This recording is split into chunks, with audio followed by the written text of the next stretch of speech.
that's the science of this thing. Hello, everybody. It's Brian. It's Tuesday, and I have my co-host who just took off. There you go. And yeah, it's another week. It's another enjoyable week. And how's everybody else doing? How's everyone else doing? Hey, Walt. Yeah, hoping Twitch works. Yeah, YouTube URL. Let me add that link here. Boink. There we go. Thank you so much. Thank you for asking there, Walt. I appreciate you. That is the YouTube link if you want to go and check that one out. It's pretty much the same stream, except it's a little less up to speed. So I might be saying something, and then you'll see it about 10 seconds later on the stream over there. You won't notice any difference unless you switch over immediately from Twitch to the YouTube, and then you maybe get a little deja vu, or there's a glitch in the matrix or whatever. So yeah, that's the only downside to having two streams going simultaneously. I also I believe downed the what in the hell is going on over here? What? Just make sure I can see myself on the YouTube stream. Oh, there you go. Okay. The weird thing about YouTube is sometimes it won't advance the video with you. So, yeah. Yeah, I got you set up. There's Walt. So yeah, I have.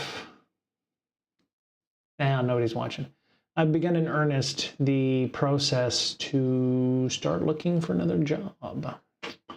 I am about 4 years into the current place that I'm at, and I am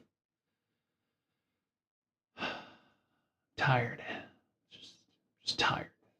And the fact I had 3 reorgs in a year does not help it, with 3 different bosses who want 4 different things. And so I've started the discussion there. I actually had an interview today because I have got all pretty, and I trimmed my eyebrows and I shaved and whatever, but it got canceled because of the person got sick. So some of the jobs, I've actually applied to another job that somebody says I'm adequately qualified for, even though one of the first bullets on the job requirements is a master's degree. And so I went ahead and applied with the idea that, oh, my experience.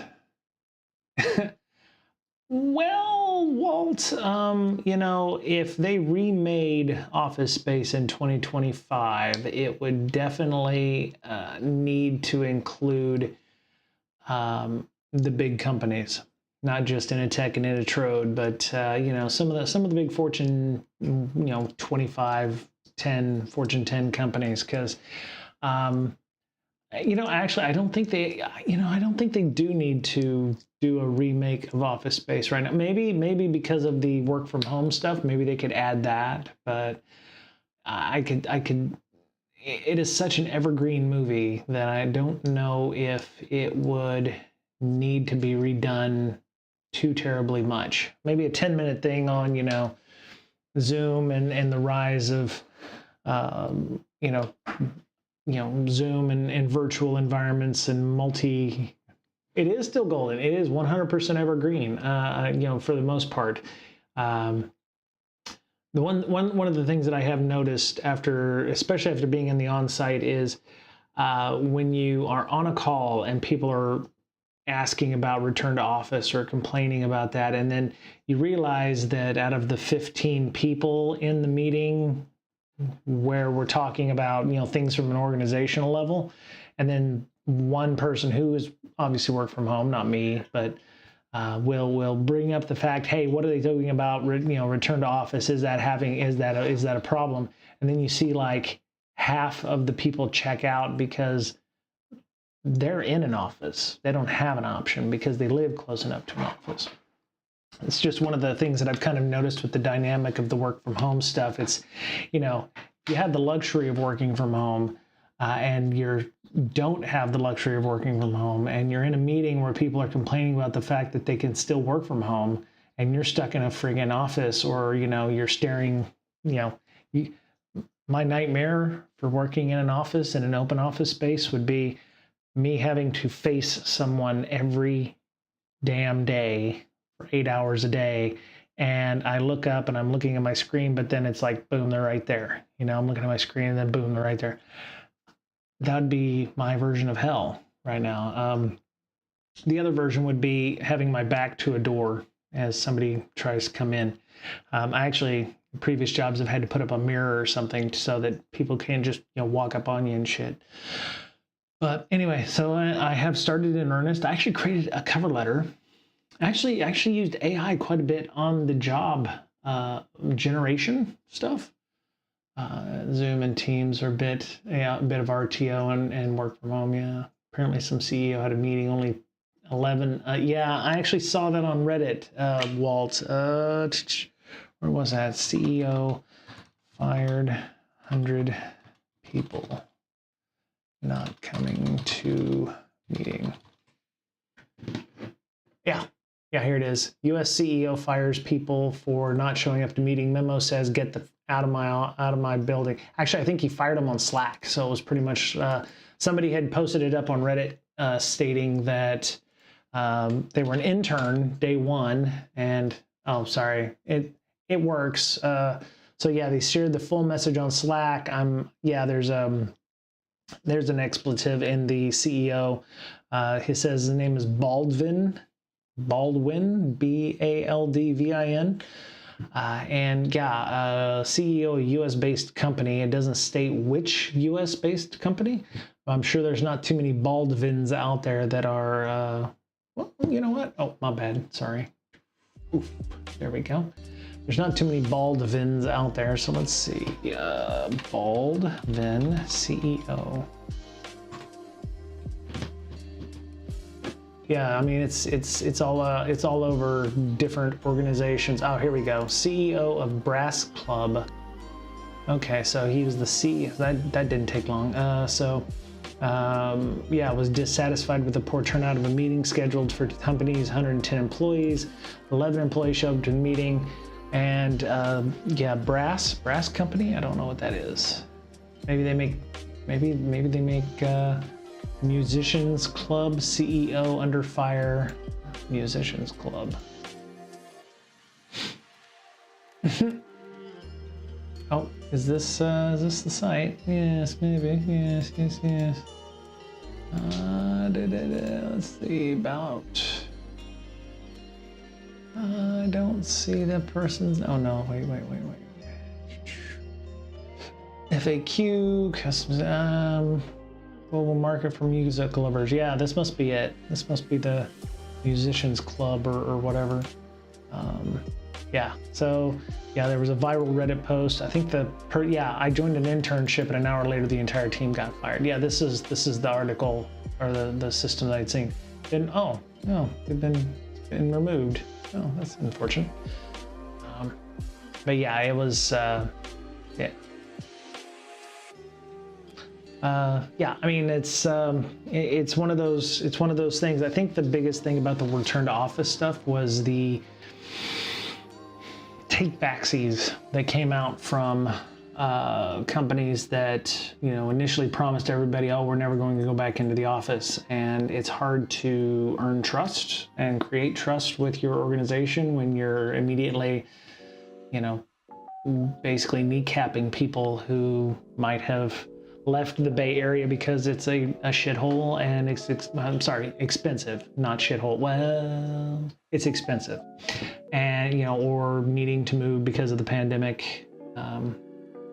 I do find the irony in that, if I went into an office, and I could go into an office, I'm only about 15 minutes away from the offices here in San Diego, but I would just be inhabiting a desk that I would be on a call all day because I work at a multinational organization, multinational company.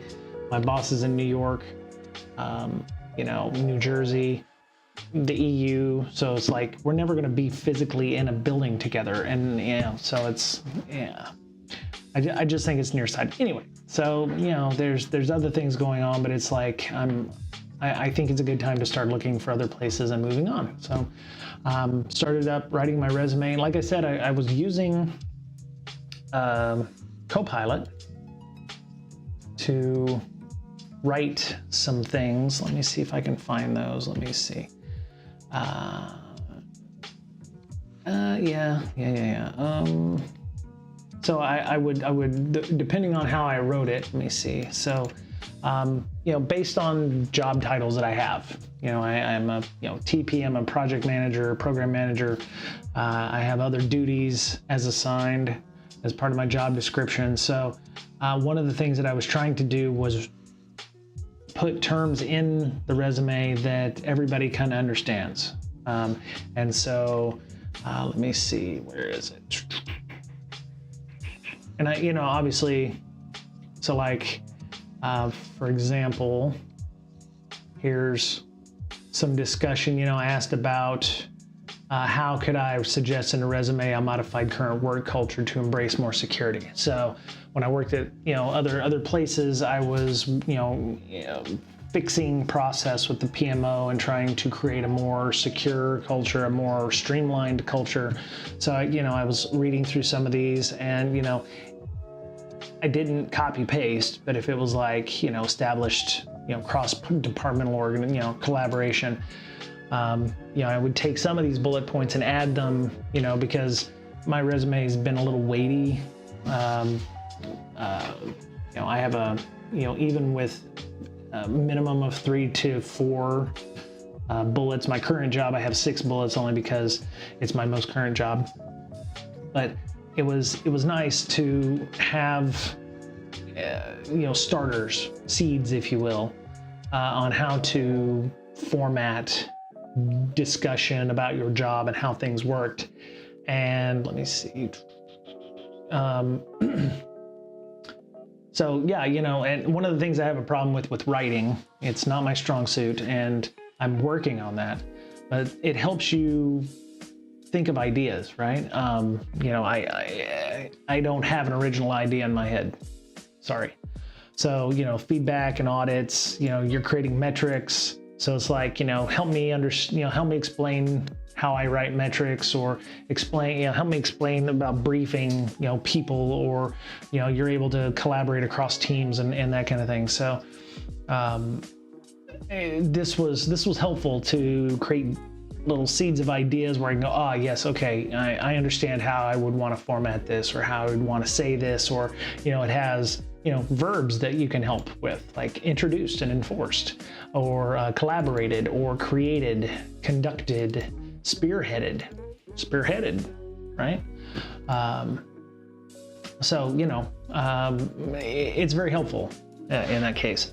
Apparently, a CEO of a multinational now having to fly to the office by private jet because of his own RTO policy. Yep. Hey, Archon. Welcome. I miss humans. I'd be more than joyful to be in the office. My wife thought the same as you when the pandemic started and they sent everybody home. She was crawling the walls. And Archon, too, I don't want to say I got less work done when I was in the office. I think it's the additional 3 hours a week, or when I was in Austin, it was 45 minutes in one direction and an hour home at night. But, I think it's the extra time just spent in a car not being able to do anything. And not everybody has the luxury or comfort or ability to use things like mass transit. So that time you spend in a car is, I don't want to say wasted, but you can't do shit, right? Maybe you can take car. Yeah. I mean, I had friends who lived in the Bay Area, and they, 2 hours was a commute every day one way. When I lived in Seattle, it was 45 minutes to when I worked at Leviathan. Thankfully, I had a carpool buddy, Dr. Cowan. But if I had to have gone to my current job in Seattle, would have added probably another 30 minutes each way onto that because of the traffic, and it would have been, 12, 15 hours a week to commute. And it's not easy to take meetings during that time. And, you know, if I'm dealing with folks from the EU, it's like my meetings are from like 8 to 9, you know, which would be the time, you know, in our 8 to 10, 8 to 10:30. Time zones are a bitch, right? So, you know, work has to be flexible. You can't say, well, you're going to work 8 to 5. You know, this is not a sales job. It's not a telemarketer position where you have to, you know, be like that. So, but anyway, I used Copilot to help me formulate how my job is and to help better, be more concise in the discussions. So, oh, Archon, you're in Seattle now. Okay. What part of Seattle? Is it north of Seattle or east of Seattle? I was in Snoqualmie, so that was east of Seattle, which meant driving down the 90 through Issaquah and Bellevue, and then, you know, driving on the 90 all the way downtown to the 5, like Orange County. But, you know, oh, Fremont. Okay. That's not too bad. I had friends who lived north and south of Seattle that would take the trains in. Right, and I have a friend who works in, where is he? He is,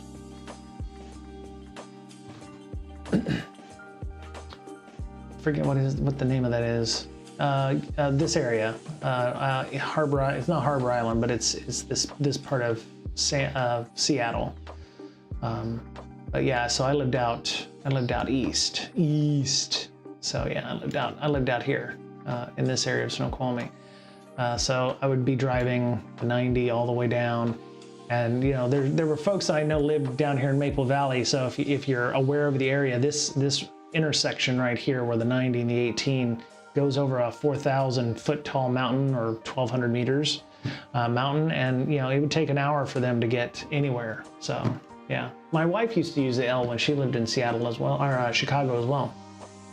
But yeah, I have a friend who lives in West Seattle, and he takes the bus or trains up to Capitol Hill area where he works with me. And yeah, but yeah, so Fremont's nice. Fremont's a nice area.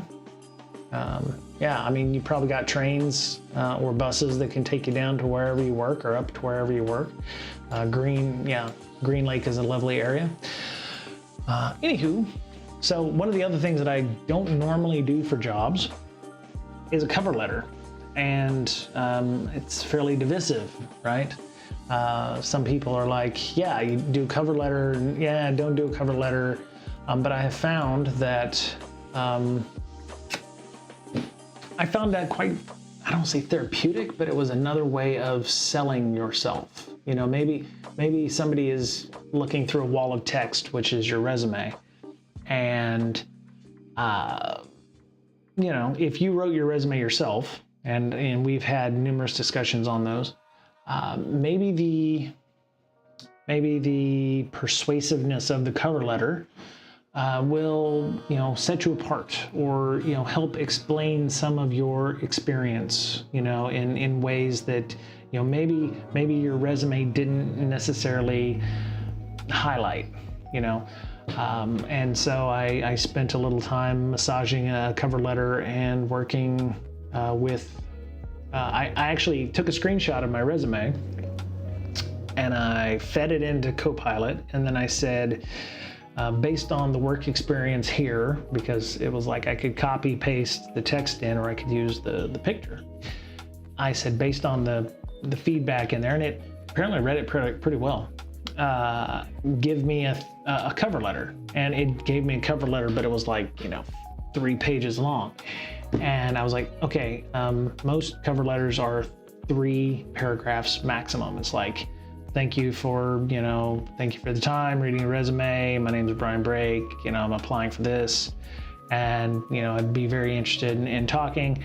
And then like the second part of the paragraph, the second paragraph is really the meat of the cover letter, and it's, you know, justification almost of why you think you're a good fit for that, just, you know, that document. So yeah, be concise, be brief and to the point, highlight your skills and experiences related to job requirements, which is what I was doing. I was like, you know, hey, I've been last 4 years I've been doing blah at X, and I had not X, but I managed a budget of so many millions of dollars doing security assessments, and I had to deal with budgeting and invoicing and burn down, and some of the initiatives that we started was trying to make sure that we were testing in the most efficient way possible. So we were trying to figure out what the deltas were between things, trying to explain that in like 2 to 3 sentences to get that happen.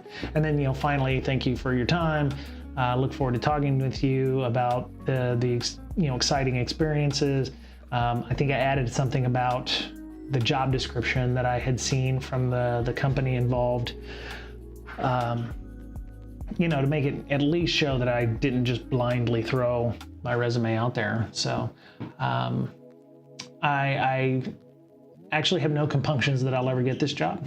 My friend who said you should go for it, that they're a good company, and you're qualified for this because you've worked at this place for a few years, and even though you don't have a master's, I was like, yeah, okay, I'm gonna let her tell me that I'm good at I'd be good at this job, and so yeah, I'm not even expecting a call back, but I needed to update my resume anyway, so it made a lot of sense to do so. But yeah, I would say in this case, don't be afraid to use AI in that respect, because one of the things I think I prompted it was, help me write a resume that would get around an AI screen or something like that. And what did it say? It said, I said, how might you explain the duties and responsibilities of a pen test engagement manager in a way that will increase the chances of an AI screening it positively? And so, I was working, it never hurts to put some metrics in. So I was doing that, and it didn't have those metrics in here, but this was some of the, pen test engagement manager kind of stuff. So, project management, client communication, team coordination, risk assessments, report generation, continuous improvement, compliance, training, and mentorship. It's all the stuff that I did at Leviathan, and then some, for pen testing. So I'm not saying that you should copy paste this. I mean, if somebody was to run it through an AI generator, they'd be like, oh, okay, yeah, you're fucking, you're using an AI to generate your stuff. But take this and use it to say, well, I led and engaged multiple pen test engagements. So it was like, I would change this to say, I managed on average 5 pen tests, at my job. I ensured all the projects were delivered on time, within scope, and within budget.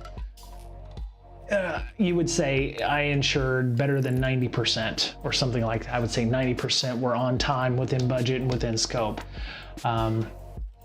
Working at any pen test company, you're never going to be 100% on those things because there's outside influences. So, it might allow them to ask a question. Hey, I noticed you say you had 85% on time, on budget, and within. Well, what were some of the things you learned about with the 15% that didn't work? And so you will have a story where you can say, well, the 85%, was based on this criteria, but some of the ones that were notable that we didn't get out of scope was because somebody went on vacation and we ran into issues at the client doing blah, or we found something that was outside of scope, but the customer wanted tested, so we had some scope creep or something like that. And that'll allow you to have something that shows you're connected to the bullet or the story that you're trying to tell there. So yeah, this was great. I mean, I didn't put all of these things in, but I put stuff that I knew made sense. I managed to get, I got all the work history on one page. I won't show you that because I still have some OSINT stuff on there. I'm not ready to actually publish things like where I work currently. Maybe I'll do that once I leave that company. I managed to get all but like the last job as an information security consultant at a place called Synergistic I used to work at in Austin on the first page. So I left that one on the second page. And then I had, I did have a synopsis. I thought about putting a synopsis on, but everything that I've seen to date is like, you don't need that, right? You rarely get anything good out of that. So I just started work history, and then the second page had all of my speaking appearances, all of my extracurriculars, like my gooning at DEF CON and you know, speaking engagements at conferences that I did up in Seattle. And then the third page had education. So I put the education at the bottom. So I had all my Harvard Business School stuff, my CISP, my GCIH, GWAP, my Scrum product owner, you know, certifications, stuff like that. So somebody said based on the level or years of experience that you can't put everything on one page. You just can't. And you really can't. I mean, that's why you would put your work experience first, because it's the arguably most important. People who start out with their, you know, education and their achievements and stuff, you know, or, you know, likes and dislikes and whatever. It tends to, you know, they don't give a shit, right? So, all things being equal, they want to see that you can do a job at its current level. And then your education and all that stuff is great. It's nice color to add to your, you know, your verifications, or, you know, to make sure, hey, you're a CISP, so you've got that. But then, you know, it's making sure that you have the requisite ability to do that in your work history. So, but yeah, I'm cautiously optimistic. I'm going to start looking for newer jobs in the security product manager role, or maybe just a product manager role. I think it's time to try to get as further away from security as I can to try to see how the other half live. So anyway, anyone used AI to, you know, make a resume or to make a cover letter or anything like that? This is funny. This one is funny. I read this on, I think it was Friday. I think this came out on Friday. So PanOS, which is Palo Alto Networks stuff, disclosed a couple of ODAs that happened 2024-0012 and 9474. If you remember, for those of you who understand the CVE, or Common Vulnerability Enumeration, they issue blocks of numbers to vendors. So they're no longer sequential like they used to be. So Microsoft will have like 2024, 5,000 to 10,000 or something like that. And Palo Alto looks like they may have had like some of the first ones. So they may have 2024-0001 to, you know, 2024-2000 or something like that. And then they have another block here in case, I guess, they need it. Because they have just so many freaking vulnerabilities. So this one came out 0012, authentication bypass. A critical vulnerability, 9.3, on the Common Vulnerability Scoring Sheet. What does that escape me right now? Scoring system, not scoring sheet, scoring system. I was close. 3 out of 4 ain't bad, or whatever Meatloaf said. So this flaw allows unauthenticated attackers to bypass security measures and gain full admin access to affected systems. Exploiting this issue requires no user interaction, making it particularly dangerous for internet-exposed interfaces. Yeah. So, I didn't get down to the good part. So, Palo Alto Networks has emphasized that the vulnerability's impact can be significantly reduced by limiting the management interface to trusted internal networks. yeah, so this one bugs me because it's 2024 and we have companies like Palo Alto and Cisco and all those that still allow management interfaces to be shared in an external manner on their devices. They have it, they have the, blow up an aider button in this case, where they allow the management interface to be exposed to the internet,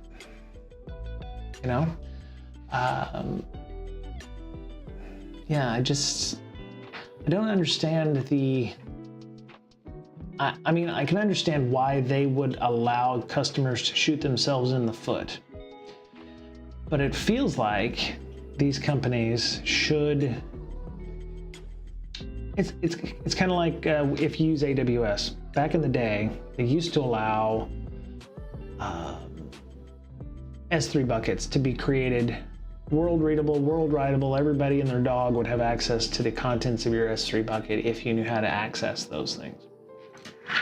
It wasn't until enough press releases came out where it was like, no, we're not responsible for you fucking up your configuration. This is working as intended. That they started putting guardrails on. So I feel like if you put your S3 buckets in an insecure configuration, there's bells and whistles and alerts, and you're gonna get all kinds of shit in your SOC. Hey, this S3 bucket's configured incorrectly. There needs to be similar controls for things like PanOS. When you decide, okay, I'm Joe Bob Billy IT guy setting up the management interface. Well, by God, I want to be able to check my management interface from home while I'm on my Barcalounger. That's some family members I have, by the way. There should be warnings. There should be, I imagine like you put in a deliberately insecure interface. So by default, maybe PanOS doesn't allow for that to be exposing the management interface to the externally in that manner. And so the firmware might say, this is bad, you shouldn't do this. Click here to make sure that you're cool with that and that you understand the ramifications of doing so. This is going to ruin your Friday night at some point in the near future. Or next Friday, by the way. Yes, I'm cool with that. And then it would be like, are you absolutely certain? We want you to click, yes, I'm going to explain to my CEO that I'm a dumbass when I set this thing up.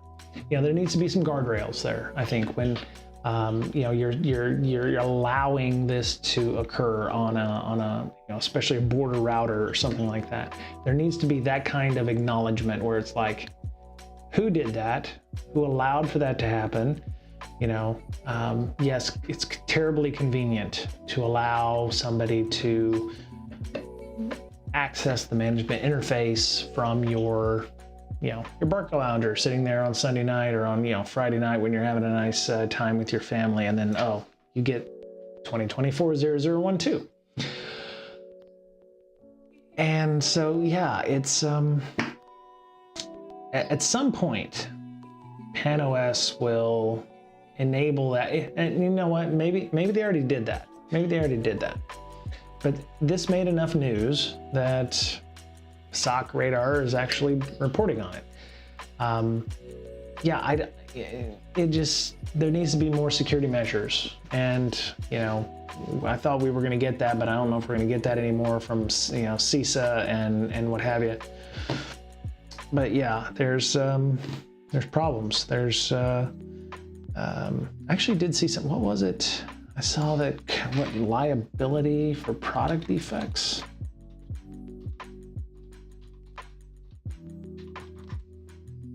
Where was that? Security products. Come on, there you go. Security defects.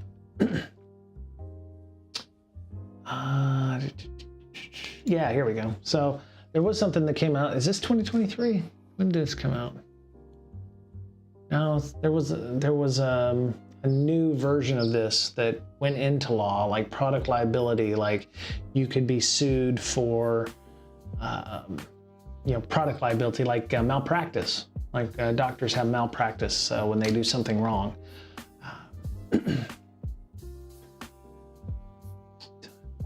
Month.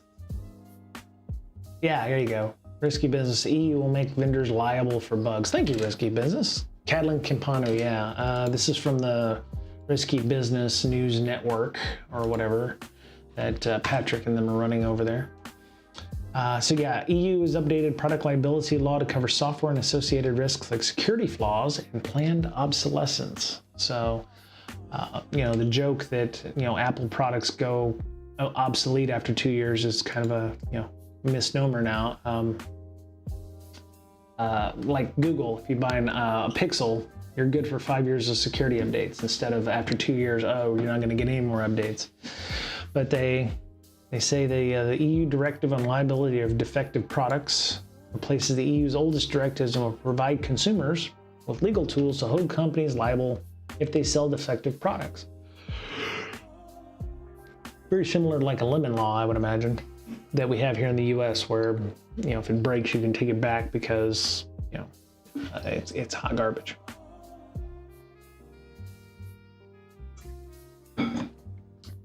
The only exemption in liability coverage is when the software update requires the consumer to manually install an update, but generally the directive sees vendors liable as long as they have control over their product after sale. So a lot of IoT manufacturers are, I don't want to say upset, but it doesn't take much to end up with a fine because of that.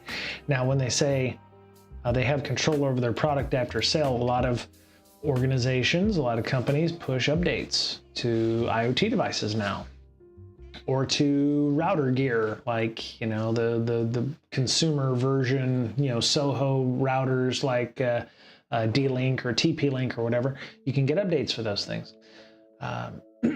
So this directive extends liability to vendors who use planned obsolescence system to artificially reduce the lifespan of their products. I don't know about that one, but I have seen certain posts on like Reddit and what have you where they were saying, well, my Apple device is all of a sudden getting slower or whatever, and people are saying that that's the planned obsolescence. So I'm not sure if that's the case, or people just don't want to have a 2-year-old phone. But it's interesting because one, I would imagine they would have to prove the planned obsolescence was in place. It could be maybe you haven't updated your phone in 5 years. Hey, Digital Warhead. Son of a bitch, what the hell is going on with... Yeah. Thank you for that. Still a black screen, but I can hear your voice. Gonna jump over to YouTube. Yeah. Son of a bitch. Yeah, I don't like that. I know it's working with regards... Oh, I'm getting some screen tearing too. Interesting.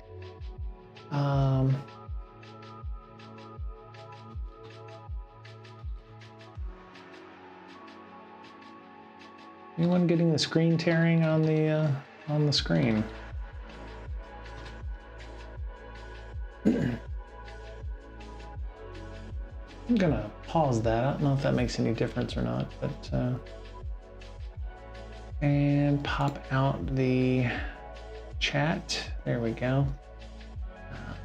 So anybody who's still watching on Twitch, and I don't know why I'm getting only black screen on Twitch. Like, you know what? Oh, you know what? I'm wondering. Interesting. I'm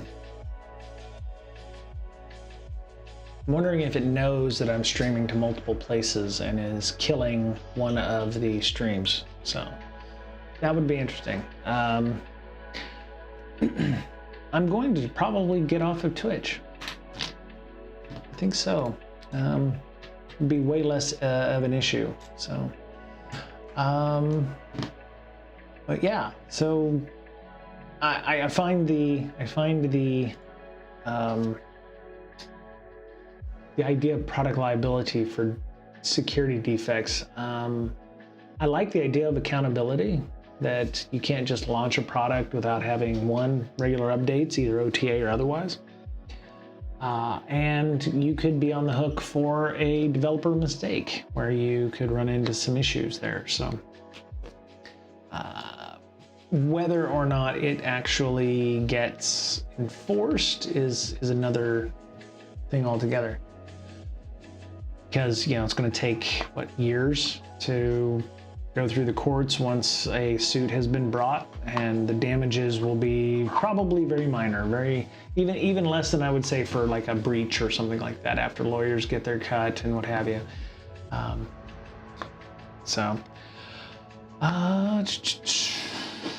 Australia, yes. Zero Trust Workshop, okay.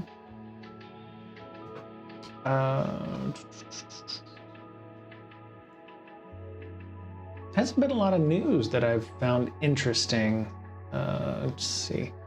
ARMS Cyber appoints veteran cybersecurity executive Bob Cruz. I figure I will have made it if I ever have a press release put out about me joining a company or whatever. It'll be interesting if that ever was to ever happen.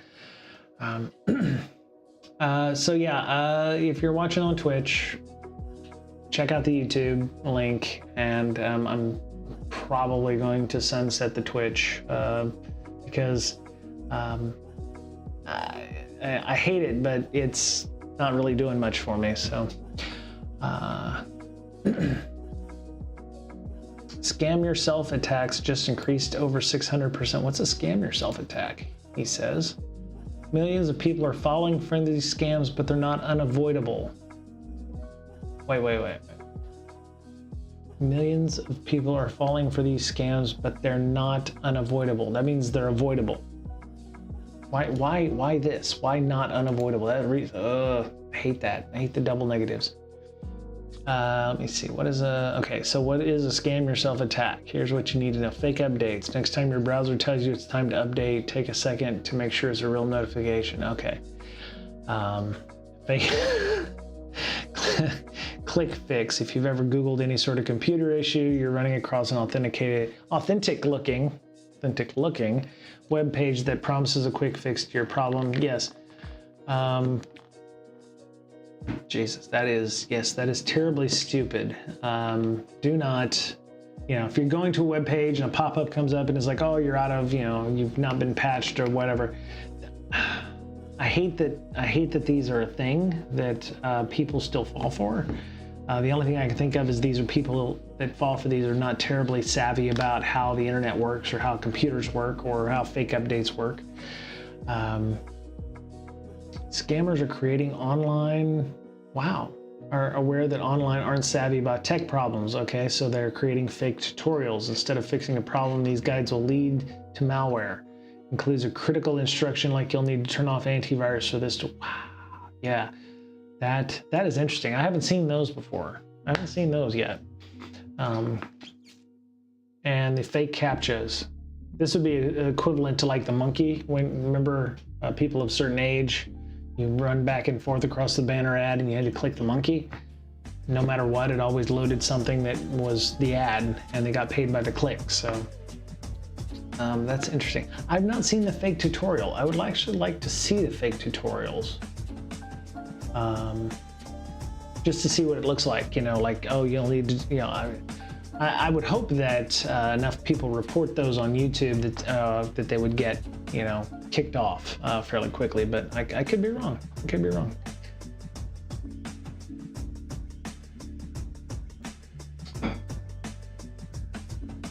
Scam yourself attacks have become a cyber criminal's dream. Yes, there's very little work, it feels like, that would need to be done. You just have to make sure that they can get whatever it is that you're having them download and click on. Hey, there's Mike again. Hey. you might hear about this big cyclone we're about to get hit with. I did not hear that. Problem with YT is I don't get a notification when you go live like I do on Twitch. I'm glad you asked, Mike. Oh, okay, so what you can do, because let me click on that and go to my channel. So you can go to our page and you know, I see a lot of people doing this on YouTube, and I'm very bad at it. But so like for my own comments here, you can like and subscribe and click the button. No thanks, I don't want to watch live NBA games. But you can go to, I think because I'm on my own channel, I don't want to do that. Go back. Ugh. But there's a like and subscribe, and there's a bell that you can ding, from what I gather, that you can, you know, follow along. All right, damn you. YouTube. Can't believe I don't know how to do this. I think it's if you don't own that. Okay, so, you know, let's go check out Lo-Fi Music. But so yeah, you can subscribe. You can click all and you know, hit the button, ding the bell, right? And it does notify you when people go live or when they'll post new content, I think. So the cyclone sitting off our coast. Boy, Mike, we're going far afield here, aren't we? Seattle weather cyclone. Is it a subtropical cyclone? Yeah, bomb cyclone, look at that. Awesome. Oh, I'm sorry, not awesome, my bad.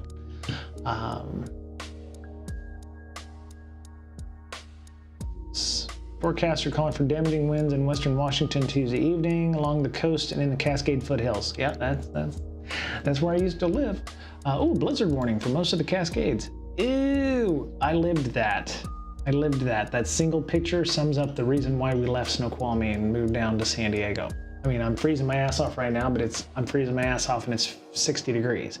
So blizzard conditions, 2,500 feet elevation. Oh, it's not gonna get, shut up. Okay. Jesus. Turn that down. There we go.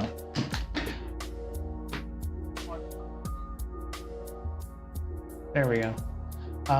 Yeah, it's not going to get to where I used to live. I used to live about 850 elevation, but snow is hard to forecast for. 12 inches of snow. Damn! 60 mile an hour winds. Yeah, the Cascades up there, they have funneling in the Snoqualmie Valley especially. So when the winds would come down, we'd get windstorms that, you know, gust to 40, 50, 60 miles an hour. It's not good. So don't drive if you don't have to. Yeah, bomb cyclone. All right. That is crazy. Yeah, high wind warning. Yeah, high wind warning effect until 4 a.m. Wednesday. Okay, 30 to 40 miles an hour, 65 miles an hour expected. That's almost 100 kilometers per hour. So 100 kilometers. Yeah, Central Coast, North Coast, Juan de Fuca, Bellevue and vicinity, East Puget Sound lowlands. Yeah. So that whole area is just gonna get hit. So one of the interesting things about weather that I enjoy is like the snow shadows they get. So you see my mouse here. So when the snows come in over the Olympic Peninsula, the mountains will actually cause things to carve around them. And you'll actually have areas like where there's no snow. There'll be like a whole square here or something where there'll be less snow concentrations. Or if it's coming up from the south, the southeast, you'll see this area here not get a lot of snow. But if you come down here into the area of, you get the same thing with Rainier down here whenever, it's happening. But yeah, for Snoqualmie in that area, this whole area has like a funneling effect where the winds will come down through the pass here and just speed up because the pressure will cause anyway, I'm sorry. I shouldn't be talking about weather stuff, but that's the dork in me. So the radar image I sent you just looks like a hurricane. Oh. Holy shit. Look at that. Oh my god. Yes. That is the bomb cyclone. The bomb. Diggity. Yeah. That is a very tightly packed cyclone. Yeah. Weather is fun. Weather is interesting. Weather is dangerous as shit. So, yeah, stay safe up there, Mr. Warhead. Yeah, that's nuts. Mike, how are you doing on the job front? Everything going okay with you? I know we had talked about some stuff. Are you still looking? Anything you're interested in looking at with regard to a new place to land or whatever? Let me see. More ransomware. So there's hospital, 133,000 people. D-Link urges users to retire VPN routers after an unfixed RCE flaw. So this is another one of those obsolescence things, but these D-Link routers are extremely old. Probably, when did they go EOL? Let's see, they went EOL, EOS on May 1st, right? So these are considered legacy. I think that's the problem that you have. At some point, stuff is, I don't know if it's old, but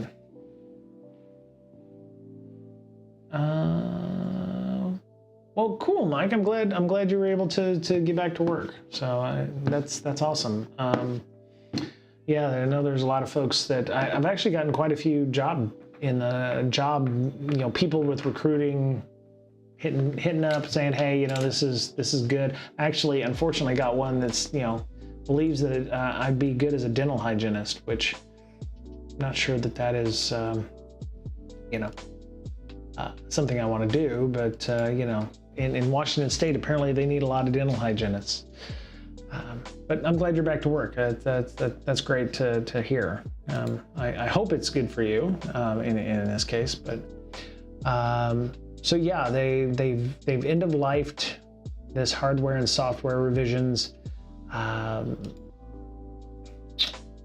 Somebody I saw on Reddit was complaining that why didn't they offer up using something like OpenWrt or DDWRT or Tomato or something like that.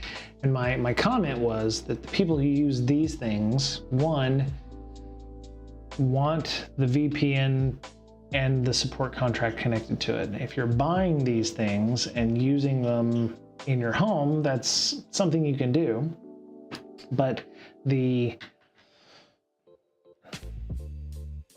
you can't expect every user of these devices to be savvy enough to flash a custom firmware on the device. And maybe these devices are from a time when you bought it and the customer was incumbent on updating it, which means going back to the EU, legislation about, out of the control of the planned obsolescence kind of stuff.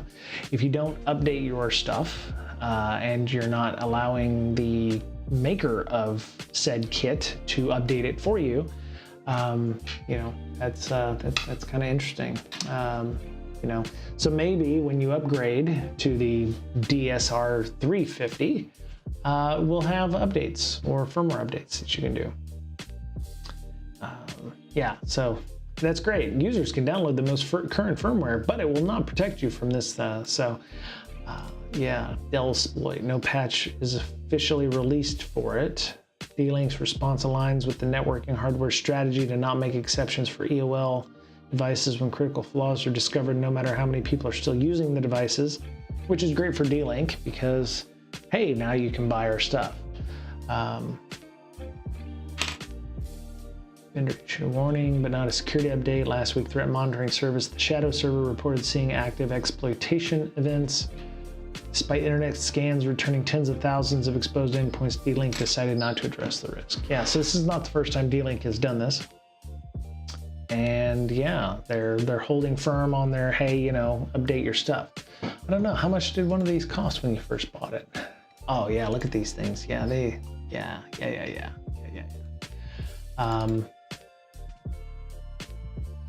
These look like the kind of routers that you might get with an ISP as well. So if, unless you're, you know, savvy enough that you wanted to use your own router, which I do, I actually have my own that I use.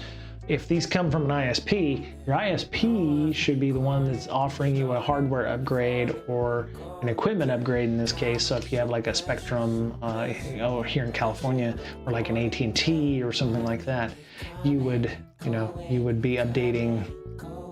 You'd be updating by a USB key or something like that, but you should get a refresh of the hardware if it's gone EOL. So, you know. But I mean, if you just bought one a long time ago and that's what you wanted to use, yeah, you're on your own to update these things. Oh, cool! You'll be testing CYSA Plus. I'm not aware of the CY. I've heard of it. I just don't remember what it is. CYSA Plus.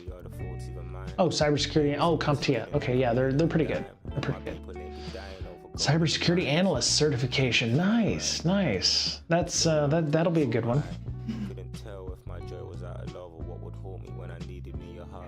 There you go. Security operations. That's good. Vulnerability management. Incident response and management. Okay. And reporting and communication. Those are all valuable tools for anybody trying to get into security. The one thing I would say, the caveat for vulnerability management is there needs to be some sort of robust risk acceptance process. Double check, make sure I don't have anything. Ooh, email. Work. Come on, okay, it's not there.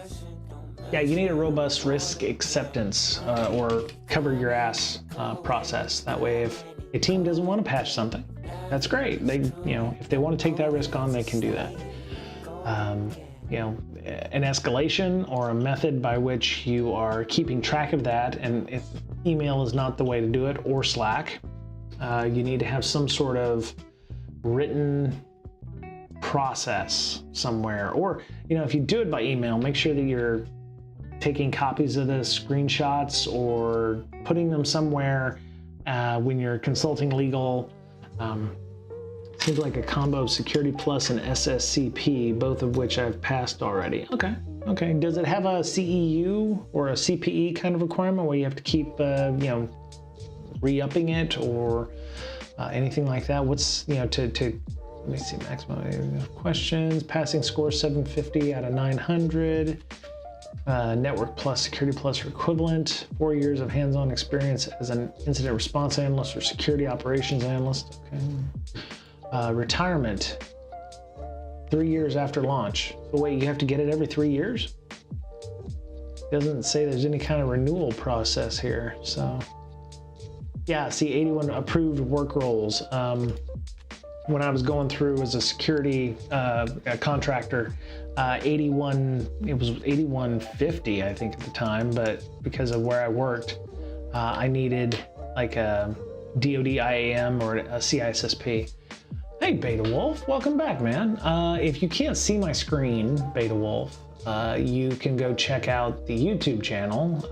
The last couple times I've tried to stream, I have not been able to get the screen to not be black, and I don't know if it's because I'm simulcasting on both YouTube and Twitch, and that's the problem.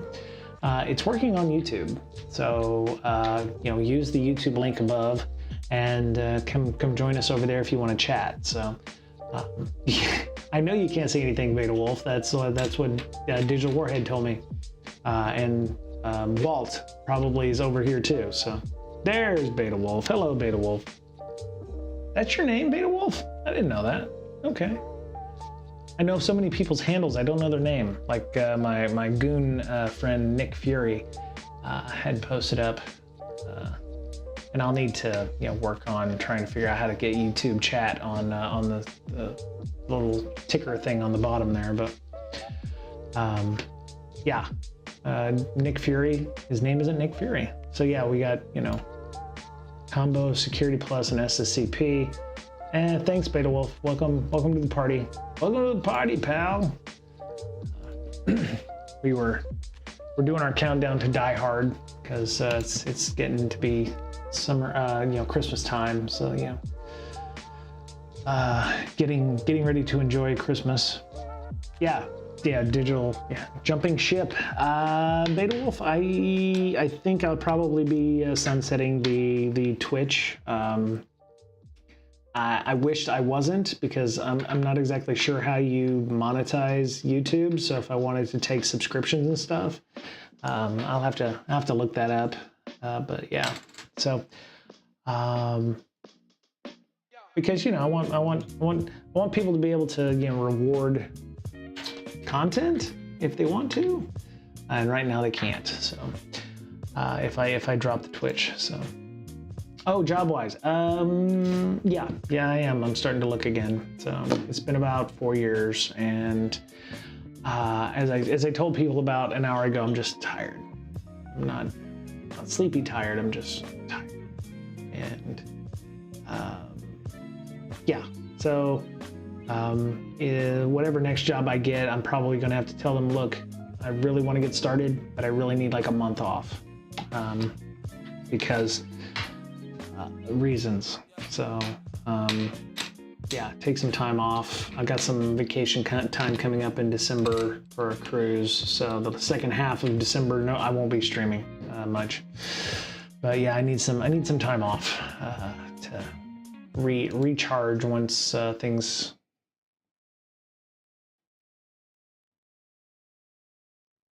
We can't have nice things. So yeah. There's a lot going on, and how are you doing, Beta Wolf? Are you you're still gainfully employed? Yes, or looking, or did you start up your 3D printing mini thing? So, oh,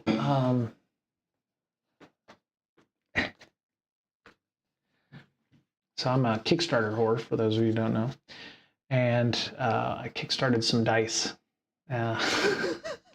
Ironically enough, along with some PDF related items, but it's a die 4 that is made of amethyst, and it is pointy, and it has all the faces of all the dies, and comes with a full set over here. This is a huge die set. This D20 that I have is huge. I mean, it is a huge die 20 that is made out of amethyst, and it is heavy. It's quite heavy. But yeah, you got all the other ones as well here that come with it, cut out of amethyst. I'm sure they're not semi-precious, but things are going okay at work. Hopefully it continues. Man, I'm in like the last few months, I've backed 83 projects. There you go. So keep track of this stuff, Beta Wolf. I'm telling you, when you are ready to move along, you're going to want to remember, hey, you know, I did 83 freaking projects in the past, 4 months, and of varying degrees, and what did you accomplish with those, figure out of those which ones you were most proud of, or what caused the most impact, right? Did you, improve something, and put some percentages in there. I mean, they don't necessarily have to match 85%, but having a percentage in there and having a story that is, I don't want to say believable, but make sure it's somewhat legit. If you're not keeping accurate metrics of everything that you did, figure out how it saved you time, or they don't have to do X, so you can say, well, if it you can estimate if the process originally took 5 hours and now it takes 3.5, you've saved them roughly 40%. So 83 back Kickstarter. Hold my beer. I've been up until recently, I would kickstart anything that would move. I can't imagine how many I've done.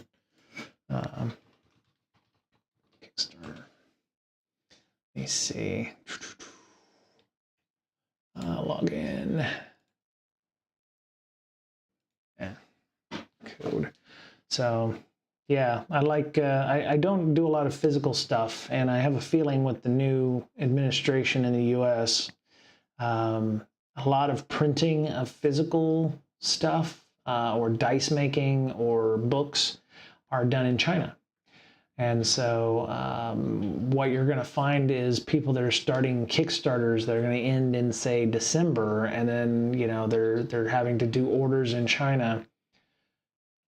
Do not be surprised if they have to come back and say, oh, we're now paying more for the importation of paper or an importation of rosin from dice or other swag. So, oh, yeah, there you go. Funnily enough, I'm working on your own company, printing books and minis and all that. That's awesome. Yeah, I knew you had a 3D printer to do that. So, yeah, the thing I was thinking about was I don't know where rosin comes from or the stuff you use to make dice with. But, you know, people could, you know, 3D print or, you know, use metal or something like that to make dice with if they don't want to use rosin, which I'm assuming a lot of that stuff is done overseas. So, let me see. How many have I kickstarted? Profile. I've backed 213 projects. And I joined in January of 2012. So, yeah. That's I'm just Kickstarter whore. So, yeah.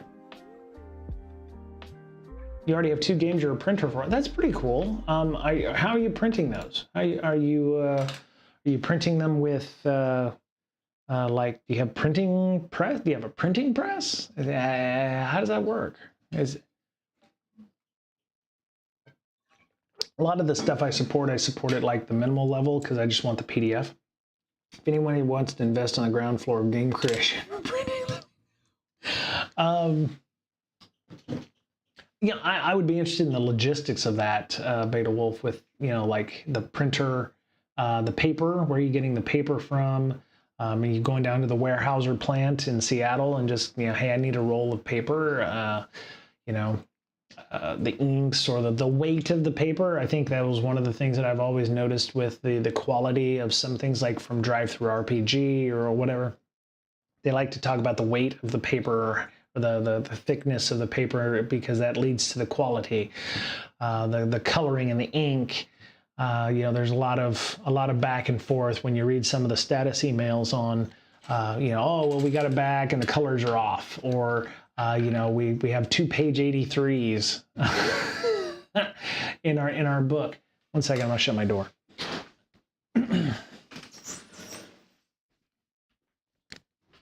Sorry, window.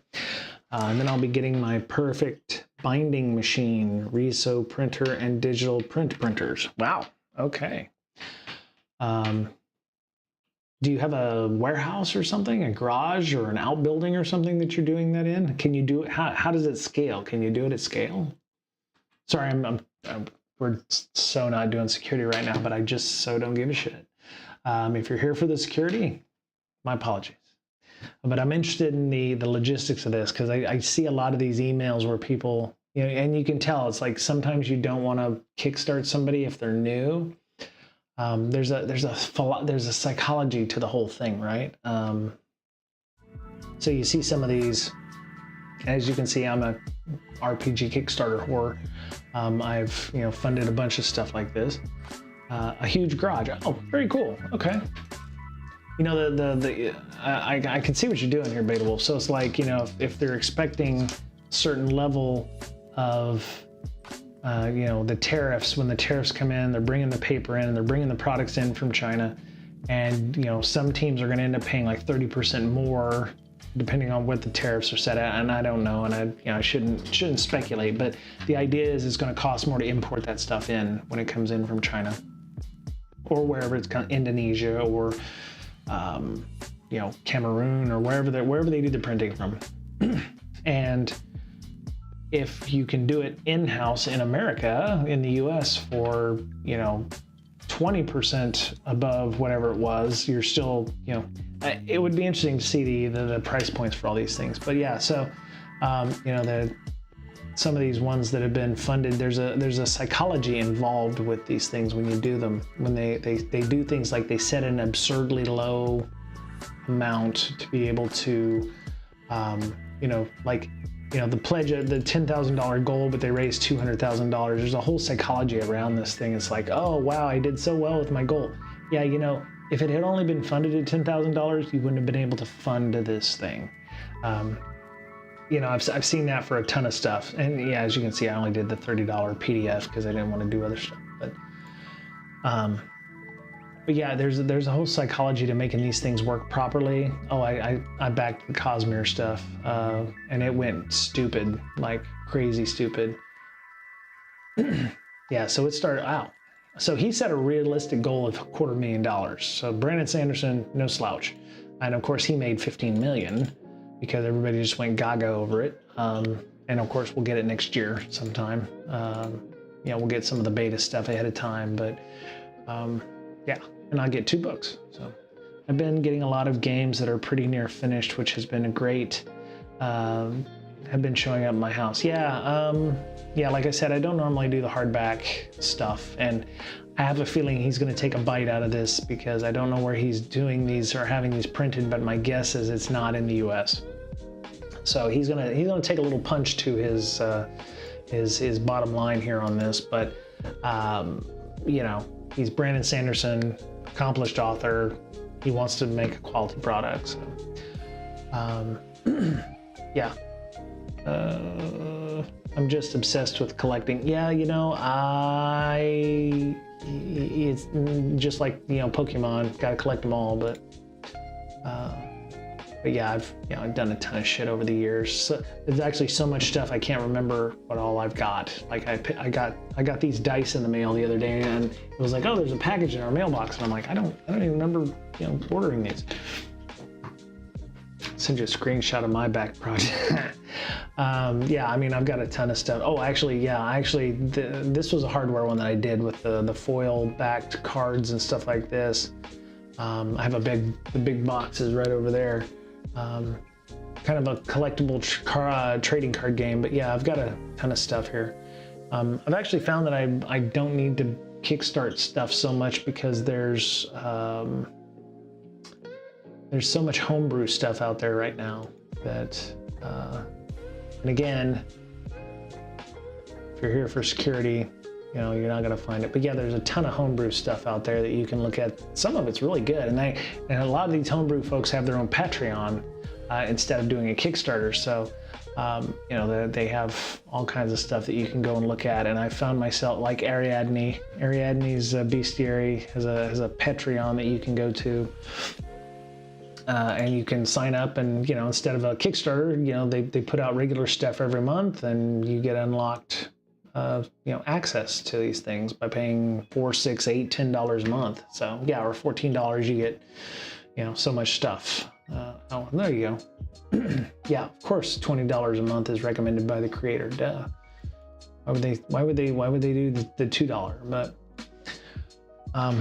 yeah, I you know, since I've been doing this for what, 12 years of following, you know, Kickstarters and backer kits. The problem I have with it is there's some of them do it through DriveThruRPG fulfillment. Others do it through backer kit, and there's a couple of others that have done it through, like, you know, here's a Google Drive link and download those. But yeah, so it's just yeah, there's a ton of So I mean there's a ton of stuff here because I'm working on. GM Binder is always a good place for some good homebrew stuff. So, yeah. Anyway, I think I'm gonna go. I'm getting a little hungry, and you know,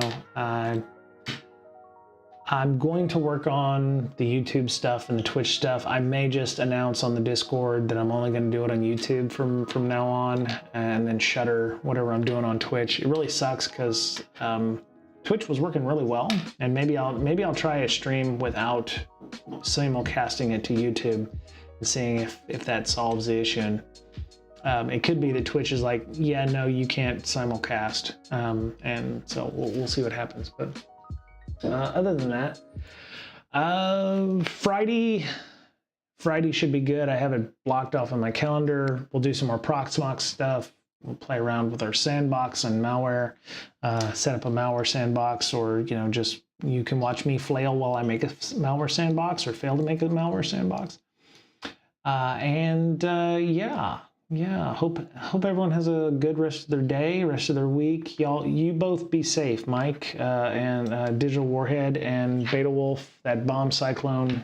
Be careful. 60-mile-an-hour winds, 100 kilometers per hour is no joke. So, other than that, come check out our Discord. Discord.gg breaksec. And hope everyone has a good rest of their day. Take care, and I'll see you when I see you. I don't want to say Friday because I don't want to disappoint anybody, but currently it's expected to be Friday unless I say something on Discord. So have a good rest of your day and week, and we'll talk soon. All right. Bye, y'all. Later.